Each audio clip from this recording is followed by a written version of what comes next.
Cet outil-là, il est très pertinent, je trouve, pour votre activité parce qu'il est lié à l'image et à l'émotionnel. Donc l'image, ça veut dire que c'est intéressant dans votre domaine d'activité de publier ou de prendre plusieurs photos. Alors attention, des photos quand même relativement professionnelles, on ne fait pas n'importe quoi, mais qui montrent vos produits, votre métier, votre domaine, pour interagir en fait avec votre communauté et en tout cas vous faire connaître. Donc Instagram, c'est vraiment le réseau social de l'image. Bien sûr, il y a toujours la possibilité d'écrire un texte, mais en premier lieu, qu'est-ce qu'on regarde? Ce sont les images. Alors maintenant, vous avez aussi la possibilité de faire des Reels et des vidéos en live. Les Reels, c'est quoi? C'est des petites vidéos, donc de 30, 60 ou 90 secondes. Voilà, où vous allez mettre un message clé. Donc là, c'est un message, un objectif en fait. Il ne faut pas s'éparpiller, il ne faut pas en dire trop parce que c'est très court. Alors ça peut être aussi sous format un petit peu amusant, voilà, parce que bon, les jeunes ils aiment bien ça. Donc après, ça dépend aussi de la cible, d'accord? Il faut vraiment connaître votre cible, on va le voir après, parce que c'est comme ça aussi que vous allez savoir comment communiquer. Ce qu'il faut garder en tête pour créer de l'engagement sur Instagram, 3 mots-clés. Il faut jouer sur les émotions. Je ne sais pas moi, si vous êtes dans le domaine du vin, ça va être un moment de convivialité autour de la dégustation du vin. Donc les gens qui aiment ça, l'onologie, tout de suite vont se dire quelle joie, j'aimerais bien participer à cet atelier-là, d'accord? Donc ça crée en fait une émotion de joie, d'enthousiasme, et donc c'est ça qu'ils vont rechercher.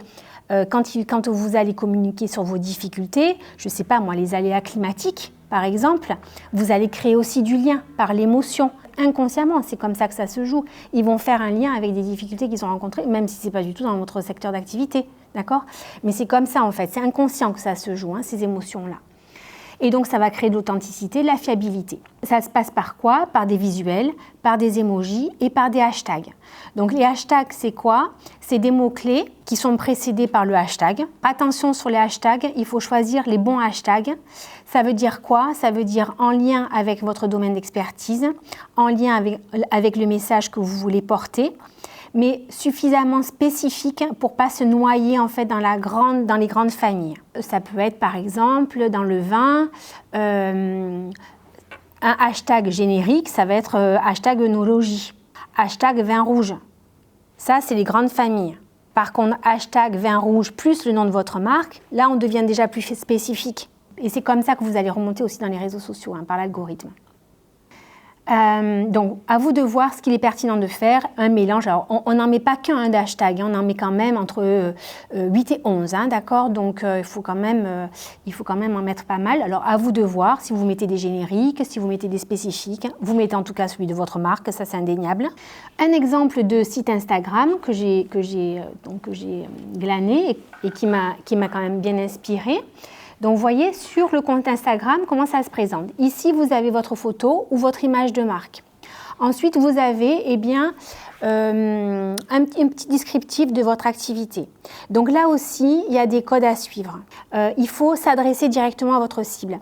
Il faut répondre à un besoin. Il faut répondre à une attente de votre cible. C'est pas la peine de mettre apiculteur. C'est pas la peine de mettre agriculteur. C'est pas la peine de mettre viticulteur. Bon, oui, vous pouvez le mettre, mais ce n'est pas suffisant en fait pour créer du lien avec l'audience et pour vous démarquer de la concurrence. Mettre une phrase d'accroche qui suscite l'envie en fait de s'abonner à votre chaîne parce que vous allez répondre à une attente, à une envie, à un besoin, à un enthousiasme. Le but, ce n'est pas uniquement de communiquer sur vos produits. Non, vous n'êtes pas là uniquement, alors bien sûr, in fine, vous êtes là pour vendre, évidemment, mais les gens, ils se connecteront, ils vous achèteront parce qu'ils connaîtront votre univers, parce que vous leur inspirez confiance, parce qu'ils se reconnaissent en vous potentiellement. Même quand on va dans un magasin, c'est le service qu'on recherche, c'est la connexion avec le vendeur ou la vendeuse, d'accord? Tiens, cette vendeuse, elle est sympa, ça me fait plaisir d'essayer, etc. Inconsciemment, c'est ça qui se joue, d'accord? Donc là, par les réseaux sociaux, c'est la même chose. Ce qui est intéressant et ce qui me manque là un petit peu, c'est la charte graphique, encore une fois. Pour moi, il faut qu'il y ait une cohérence en fait dans les visuels et la manière de communiquer au travers d'Instagram.